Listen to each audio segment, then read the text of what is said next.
আজ আমি আপনাদের সাথে শেয়ার করব খুবই মজাদার এবং সহজে একটি রুই মাছের ভুনা রেসিপি। এই রেসিপিটি খুব কম মশলায় এবং ঘরোয়া স্টাইলে তৈরি করা যায়, কিন্তু স্বাদে হবে একদম অসাধারণ। তাহলে চলুন দেরি না করে দেখে নেওয়া যাক আজকের এই রেসিপিটি।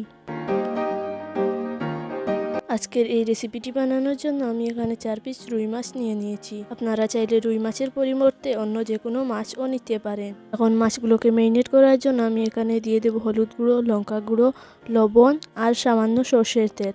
এবার সব কিছুকে খুব ভালোভাবে মেখে নেব, যাতে মাছের ভেতর মশলাগুলো খুব ভালোভাবে ঢুকে যায়।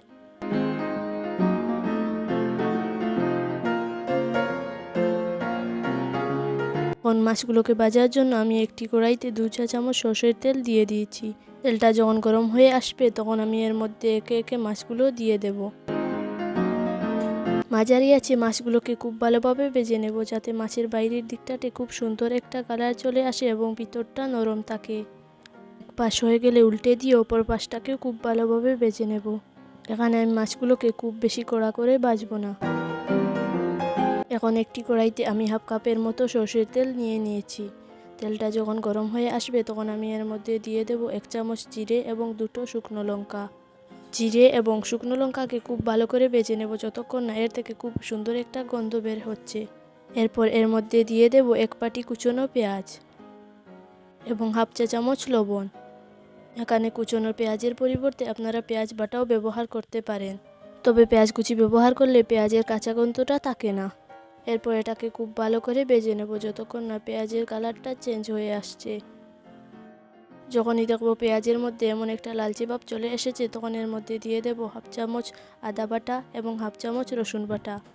এরপর এটাকে খুব ভালো করে ভেজে নেব, যতক্ষণ না রসুন এবং আদার কাঁচা গন্ধটা চলে যাচ্ছে।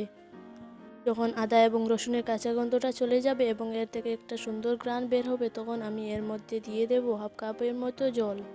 জলটা যখন ফুটতে শুরু করবে তখন আমি এর মধ্যে একে একে গুঁড়া মশলাগুলো দিয়ে দিচ্ছি, যেমন 1 চা চামচ লঙ্কা গুঁড়ো, হাফ চা চামচ ধনে গুঁড়ো এবং হাফ চা চামচ হলুদ গুঁড়ো। আপনারা যদি ঝাল খেতে পছন্দ করেন তাহলে এখানে লঙ্কার পরিমাণটা অল্প বাড়িয়ে দেবেন। এরপর সব কিছুকে খুব ভালোভাবে কষিয়ে নেব। ধৈর্য সহকারে মশলাটাকে যত ভালো করে কষাবেন তত মাছের ভুনাটা খেতে ভালো হবে। মশলার মধ্যে যখন এরকম একটা সুন্দর কালার চলে আসবে তখন আমি এর মধ্যে দিয়ে দেব হাফ কাপ কুচনে টমেটো। এই টমেটোটা দেওয়ার কারণে গ্রেভিটা খুব গাঢ় হবে এবং দেখতেও সুন্দর লাগবে। সব কিছুকে একবার ভালোভাবে মিশিয়ে নিয়ে টমেটোটাকে 5 মিনিটের জন্য ঢাকা দিয়ে দিচ্ছি, যাতে টমেটোটা খুব ভালো করে সেদ্ধ হয়ে যায়। 5 মিনিট পর আমি আপনাদের ঢাকনাটা খুলে দেখাচ্ছি। দেখুন টমেটোটা খুব ভালোভাবে সেদ্ধ হয়ে গেছে এবং খুব সুন্দর একটা কালারও চলে এসেছে। এবার সব কিছুকে খুব ভালোভাবে কষিয়ে নেব, যাতে করে টমেটোর যে কাঁচা গন্ধটা আছে সেটা চলে যায়। কষানো হয়ে গেলে আমি এর মধ্যে দিয়ে দেব 1 কাপের মতো জল। তবে আপনারা যদি পাতলা ঝোল খেতে পছন্দ করেন তাহলে এখানে জলের পরিমাণটা একটু বাড়িয়ে দেবেন। এবার এর মধ্যে দিয়ে দেব আগে থেকে ভেজে রাখা মাছগুলো।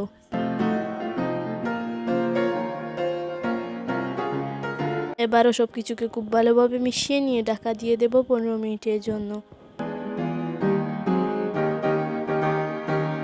15 মিনিট পর আমি আপনাদের ঢাকনাটা খুলে দেখাচ্ছি। দেখুন মাছের ভুনা তৈরি হয়ে গেছে।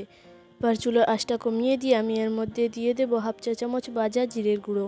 আপনারা যদি জিরে গুঁড়ো পছন্দ না করেন তাহলে এখানে গরম মশলা গুঁড়োও ব্যবহার করতে পারেন। আর দিয়ে দিচ্ছি কিছুটা ধনে পাতা কুচি। এবার এটাকে নামিয়ে নেব। এই ছিল আজকে মজাদার রুই ভুনা রেসিপি। আপনারা বাসায় একবার হলে এই রেসিপিটি ট্রাই করে দেখবেন। আশা করি সকলেরই ভালো লাগবে। আজকে রেসিপিটি ভালো লাগলে আমার চ্যানেল লাইক, কমেন্ট এবং সাবস্ক্রাইব করতে ভুলবেন না। এই পর্যন্তই থাক, দেখা হচ্ছে আরেকটি নতুন রেসিপি নিয়ে। ততক্ষণ পর্যন্ত ভালো থাকবেন, সুস্থ থাকবেন। আল্লাহ হাফেজ।